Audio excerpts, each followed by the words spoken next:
كتب عليكم إذا حضر أحدكم الموت إن ترك خيرا الوصية للوالدين والأقربين بالمعروف حقا على المتقين فمن بدله بعدما سمعه فإنما إثمه على الذين يبدلونه ان اللہ سمیع علیم۔ تم پر فرض کیا جاتا ہے کہ جب تم میں سے کسی کو موت کا وقت آ جائے تو اگر وہ کچھ مال چھوڑ جانے والا ہو تو ماں باپ اور رشتہ داروں کے لیے دستور کے مطابق وصیت کر جائے۔ اللہ سے ڈرنے والوں پر یہ ایک حق ہے۔ پھر جو شخص وصیت کو سننے کے بعد اس کو بدل ڈالے تو اس کے بدلنے کا گناہ انہی لوگوں پر ہے جو اس کو بدلیں، اور بے شک اللہ سنتا جانتا ہے۔ فمن خاف من موص جنفا او اثما فاصلح بینہم فلا اثم علیہ ان اللہ غفور رحیم۔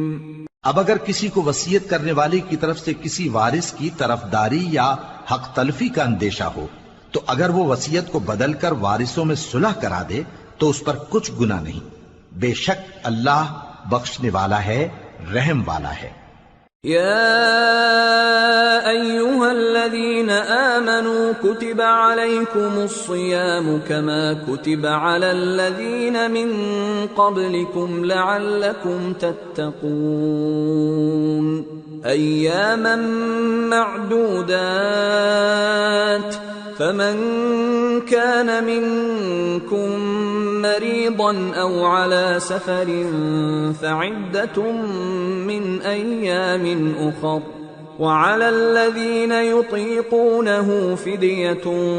طعام مسكين فمن تطوع خيرا فهو خير له وأن تصوموا خير لكم ان کنتم تعلمون۔ مومنو، تم پر روزے فرض کیے گئے ہیں جس طرح تم سے پہلے لوگوں پر فرض کیے گئے تھے تاکہ تم پرہیزگار بنو۔ روزوں کے دن گنتی کے چند روز ہیں، تو جو شخص تم میں سے بیمار ہو یا سفر میں ہو تو دوسرے دنوں میں روزوں کا شمار پورا کر لے، اور جو لوگ روزہ رکھنے کی طاقت رکھیں لیکن رکھیں نہیں وہ روزے کے بدلے محتاج کو کھانا کھلا دیں، اور جو کوئی اپنی مرضی سے زیادہ نیکی کرے تو اس کے حق میں زیادہ اچھا ہے، اور اگر سمجھو تو روزہ رکھنا ہی تمہارے حق میں بہتر ہے۔ شہر رمضان الذی انزل فیہ القرآن ھدی للناس وبینات من الھدی والفرقان فمن شهد منكم الشهر فليصم ومن كان مريضا أو على سفر فعدة من أيام أخر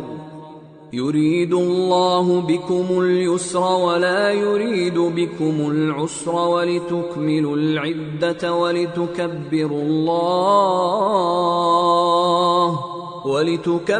الله على ما هداكم ولعلكم تشكرون۔ روزوں کا مہینہ رمضان کا مہینہ ہے جس میں قرآن اول نازل ہوا جو لوگوں کا رہنما ہے اور جس میں ہدایت کی کھلی نشانیاں ہیں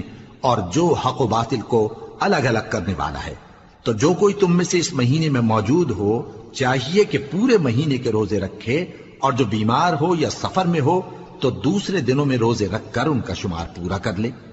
اللہ تمہارے حق میں آسانی چاہتا ہے اور سختی نہیں چاہتا، اور یہ آسانی کا حکم اس لیے دیا گیا ہے کہ تم روزوں کا شمار پورا کر لو، اور اس احسان کے بدلے کہ اللہ نے تم کو ہدایت بخشی ہے تم اس کو بزرگی سے یاد کرو اور اس کا شکر کرو۔